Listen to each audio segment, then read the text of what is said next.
Bonjour, ici CryptoOli, j'espère que vous allez bien aujourd'hui. Alors, sans tarder, comme d'habitude, on va aller voir le prix du XRP, qui a mangé une bonne claque, comme toutes les autres crypto-monnaies, depuis 24 heures, qui se situe à 1,08$ US, en baisse de 17%. On sait que c'est descendu quand même plus que ça hier. Tout le monde était dans le rouge.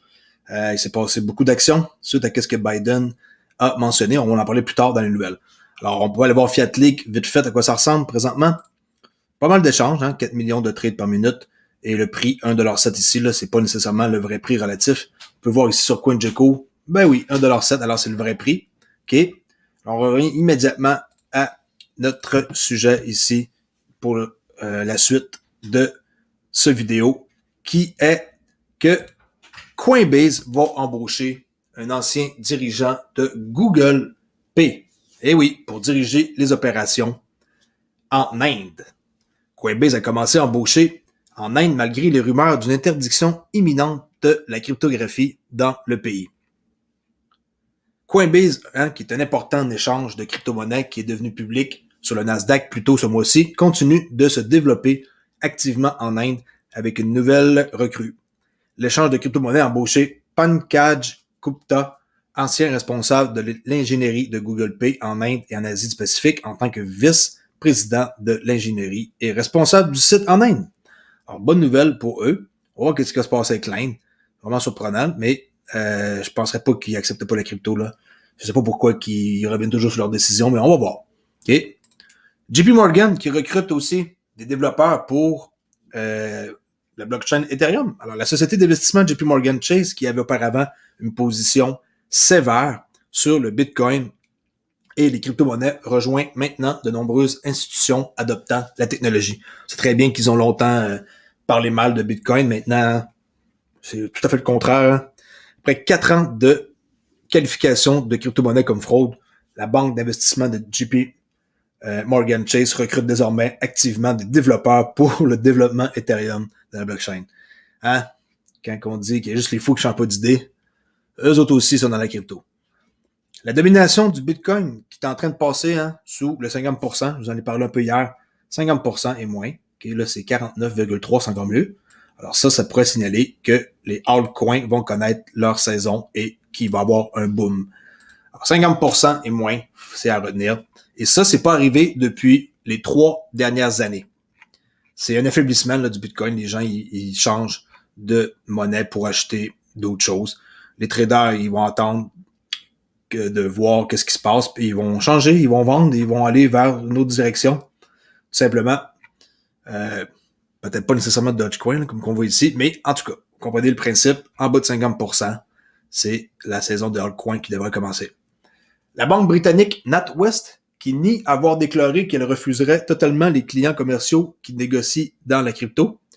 Cela fait suite à HSBC, qui déclare qu'il ne faciliterait pas l'exposition de Coinbase et à toute autre entreprise de crypto. Alors, on peut voir ici que la banque britannique a nié le rapport. Ils disent que c'est faux. Et bon, je ne sais pas si vous en avez entendu parler, mais il y a porte-parole qui a déclaré jeudi que les clients professionnels de la banque pourraient accepter la crypto comme mode de paiement. Bon, professionnels seulement, j'en doute. On va voir qu'est-ce qui va se passer toujours avec ça.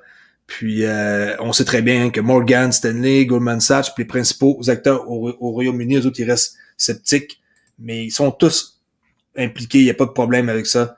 Ils vont pas refuser les clients commerciaux, là. C'est sûrement ici du bluff. HSBC, c'est très, très gros, si vous connaissez pas cette banque-là, là. Hong Kong, Shanghai Bank, le C, je me rappelle plus qu'est-ce qu'il veut dire, là, mais c'est Hong Kong, Shanghai, qui est la banque, là. Une fiducie d'investissement de plusieurs milliards de dollars soutient Kraken, qui est maintenant une banque en plus d'être le deuxième plus gros site d'échange là, aux États-Unis, avant une éventuelle cotation, qui veulent rentrer en bourse aussi, eux autres, là, pour la fin de l'année. Une fiducie basée à Londres, qui est liée à la famille bancaire des Rothschild, qui est pas rien, a acquis une participation dans l'échange cryptographique Kraken le mois dernier. Ils savent vous mettre leur argent, en tout cas, les Rothschild.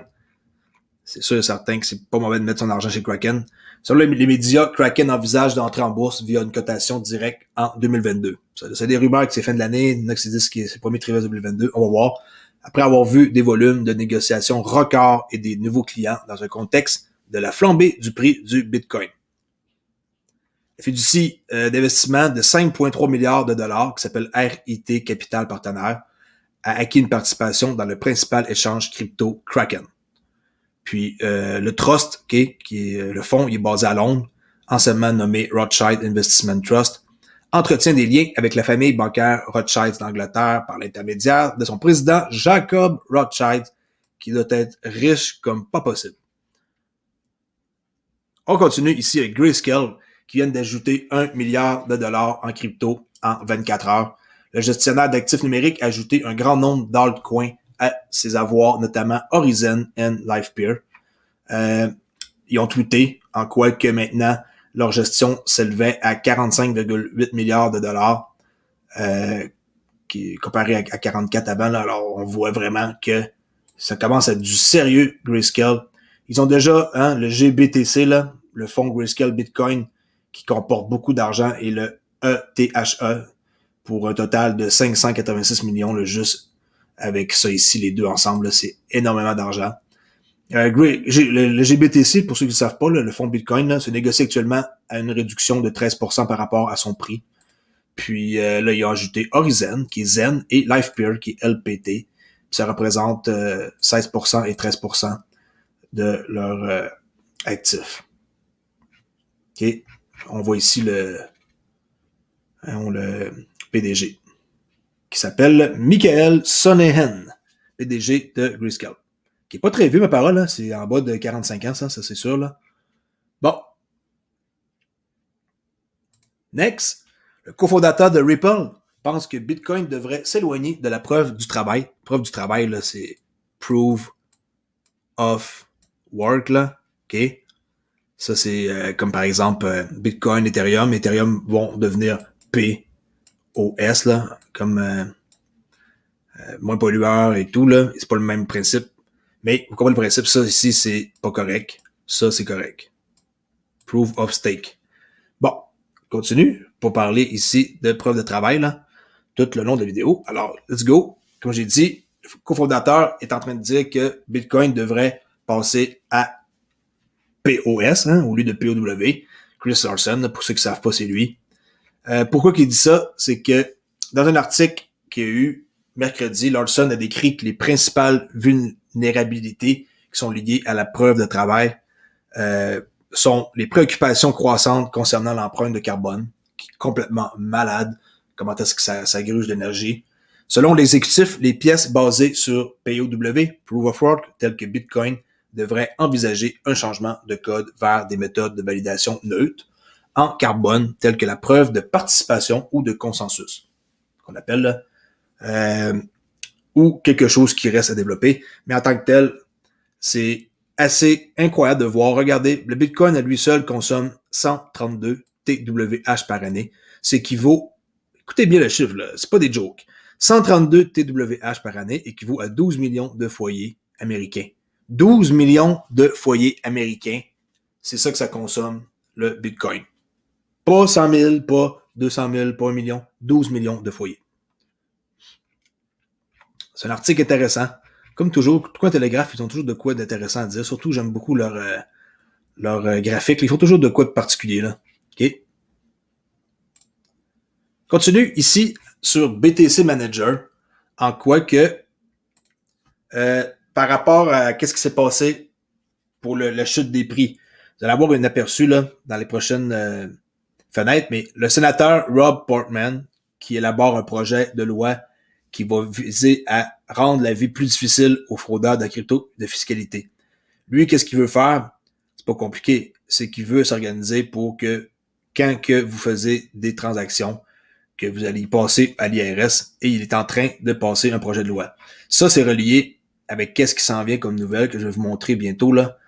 Par la suite, vous allez pouvoir comprendre pourquoi que je vous ai montré ici que sur BTC Manager, il y a un sénateur américain qui est en train d'éliminer, qui va éliminer l'évasion fiscale. C'est ce qu'il dit. Il va toujours en avoir, mais il va faire en sorte d'en éliminer. Je vais vous montrer la nouvelle qui est par rapport à ça. C'est l'instant, ici, non, ici. Avec nul autre que Zero Hedge. Et pourquoi que les prix ont chuté hier? La réponse est ici. Écoutez bien ça. Hier, le marché a paniqué lorsque Bloomberg a annoncé que l'administration Biden proposera d'imposer les plus-values de taux d'imposition sur le revenu ordinaire le plus élevé. Regardez bien les montants.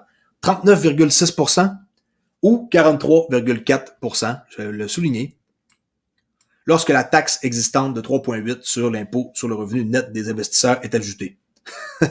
Alors, eh bien, selon Goldman Sachs, ce n'est rien de plus que le dernier ballon d'essai de rêve des progressistes, un ballon qui n'aura pas lieu et qui a été lancé pour définir la négociation demandée. Goldman s'attend à ce que le Congrès se prononce sur une augmentation plus modeste, potentiellement autour de 28. C'est pour ça que je parlais de ça, là, 28% versus ici, c'est eux qui veulent proposer, okay, le Sénat, 28%, tandis qu'eux autres ici, ils proposeraient 39 à 43. C'est pour ça que le prix a chuté de tout hier, la crypto. Les gens ont paniqué et se sont dit, c'est terminé, moi je prends mes profits, j'encaisse. En gros, c'est sûrement une des raisons. Bloomberg, c'est pas n'importe qui, quand il publie un truc, les gens ils paniquent. Alors les gens, ils ont sorti leur argent, puis je les comprends. Il y en a qui avaient des bons montants, puis ils voulaient peut-être pas tout perdre. Moi, je suis là pour le long ride. Je suis pas là pour ramasser des peanuts, je suis là pour ramasser des millions. OK. Ensuite, on continue ici. On est presque fini avec BitGo qui ajoute une couverture d'assurance de plus de 600 millions de dollars pour attirer des institutions. Le dépositaire a maintenant une couverture de 700 millions de dollars. S'il arrive quelque chose, vous allez avoir des fonds qui vont être en sécurité avec BitGo. Grosse transaction ici qui a eu lieu de 100 millions d'XRP pour une valeur de 116 millions. Je vais faire un refresh parce que là, c'est pas il y a 5 heures, là. C'est hier que ça s'est passé, ça fait 14 heures, une demi-journée. Ça s'est passé ici d'un portefeuille inconnu qui a reçu l'argent, mais de Ripple. Alors, Ripple a envoyé un portefeuille inconnu. 100 millions d'XRP. Wow! Je sais pas si... En tout cas, c'est pas le mien, parce que je me suis pas réveillé matin avec 116 millions de dollars dans mon compte. Et non. Et peut-être un jour, j'en doute, mais peut-être un jour qu'il va y avoir quelques millions. Ça, j'en suis pas mal sûr à 100%. Même si je suis pas un conseiller financier, attention, faites vos recherches. Les marchés, vous avez vu, c'est très dangereux et très violent, comme on a pu voir hier. Et on va voir ici que Bitrue, qui sont rendus maintenant à plus de 4 millions d'utilisateurs enregistrés en tant que transactions XRP à des sommets de plusieurs années.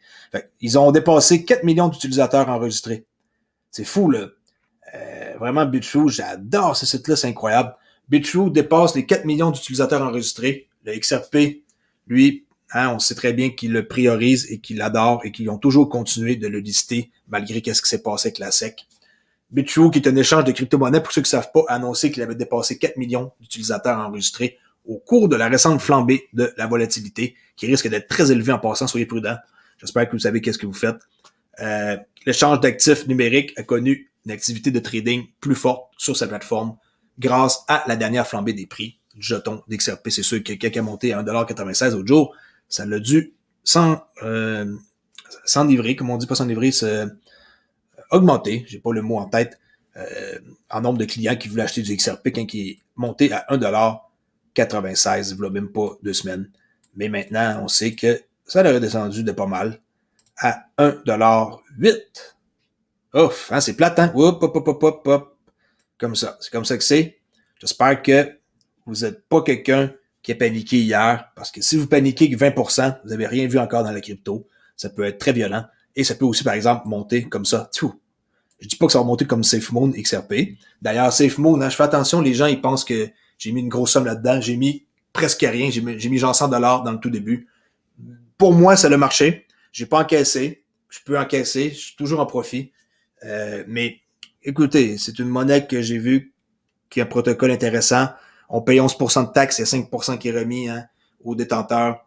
Et ça monte. Et c'est déflationniste. En français, le mot, la monnaie. Et 5% est remis chez PancakeSwap comme liquidité. Alors, le principe est correct. On va voir qu'est-ce qui va se passer. Il y a 1 million de holders déjà.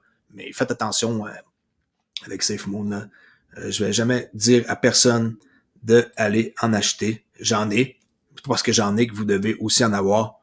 Je tiens à spécifier parce qu'il y a des gens que par rapport à ça, là, ils pensent changer leur vie. Là. Attendez un instant. Là. Investissez votre temps, votre argent dans une utilité comme XRP, Stellar, Cardano, des projets comme ça. Ça, c'est très, très fou qu'est-ce que ça peut faire. Là. Descendre de 60%, j'ai déjà vu ça à date avec eux. Pomper, puis redescendre de 30, 50, 60%, ça se peut avec ça. Là. Si vous savez qu'est-ce que vous faites, vous pouvez faire de l'argent. Sinon, faites très attention. On va aller voir le nombre de détenteurs d'ailleurs. Il y avait 1 million hier. Maintenant, 1 200 000, ça continue. Ça continue. C'est pour ça que c'est l'une des raisons pourquoi je continue à garder espoir. Parce qu'ici, moi, quand je suis rentré ici, je vous le dis, je suis rentré le 15 mars. Il y avait 25 000 détenteurs. OK? Il y avait un petit forum Discord, c'était pas trop gros. Il y avait 25 000 détenteurs. Maintenant, 1 200 000. C'est quand même pas mal, là. Le cap boursier, par exemple, le cap ici sur le BSC, il a fondu. Hein? Il était à 8 milliards, OK, 8 billions. Voilà, un jour ou deux, il a fondu de la moitié. Ça, c'est un peu étrange. Mais regardez, il y a des transactions non-stop tout le temps, là. Mais, à vous de voir. Mais soyez sûr que c'est très, très, très violent. Puis, si vous ne savez pas qu'est-ce que vous faites, faites attention. Puis, si vous en voulez vraiment, PancakeSwap, ça va être avec la paire qui va se nommer le wrap BNB. Vous devez avoir un Binance Coin wrappé sur SafeMoon, okay, avec SafeMoon, sur PancakeSwap. Si vous cliquez ici, vous allez arriver sur PancakeSwap avec la bonne paire. Et par la suite, vous allez devoir accepter les conditions et tout. Et par la suite, faire votre deal. Et n'oubliez pas de mettre 11% ici. Il y a bien du monde qui ne le savent pas là. 11% malheureusement de slippage. C'est comme ça que ça fonctionne. C'est pour ça que quand on en achète, on en obtient gratuitement à attendre et en étant patient. Le CEO, je l'ai écouté sur twitch.tv, là, qui dit que la monnaie qu'ils ont, ils viennent de locker, le barrer, 250 millions dans un coffre fermé. Okay? Je ne peux pas en dire plus, c'est ce qu'il a dit. Ils ont barré 250 millions, là, 2 jours, suite à une annonce qu'ils ont faite sur switch.tv, slash SafeMoon, là, je sais pas comment on l'appelle. Alors, c'est à vous de voir si ça vous intéresse, mais moi, j'encourage pas personne à aller là-dedans. Soyez sûr que ça peut péter en tout moment. Ou pas. OK? Alors, suivez-moi, Crypto Oli, sur YouTube, le seul unique qui existe au Québec, qui donne de l'information comme ça sur une base quotidienne. Il n'y a personne d'autre qui fait ce que je fais. Suivez-moi sur Twitter à Olivier_XRP. Et aussi, j'ai un forum maintenant sur Discord que vous pouvez aller gratuitement discuter. Il y a plus de 150 membres déjà. Je connais un pas pire mini-succès. Puis j'essaie d'aller voir un peu les questions, mais c'est pas évident. Avec les questions que je reçois par email, les questions que je reçois sur ceux qui sont abonnés à Twitter, tant par moi, pour ceux qui sont sur mon forum privé sur Discord, ça fait beaucoup d'ouvrages, beaucoup de questions. Désolé pour les commentaires, j'ai pas toujours le temps de répondre. Et c'est commence à être dur à gérer tout ça. Merci pour votre compréhension et votre attente. J'essaie de faire de mon mieux possible. Ici Cryptolé et je vous dis à mon live qui va être un peu plus tard aujourd'hui. Cette vidéo-là est faite aussi plus tard parce que j'ai plusieurs tâches à faire, hein, vous allez comprendre, hein, avec la famille. C'est comme ça que ça fonctionne. Bye et à plus tard. Ciao.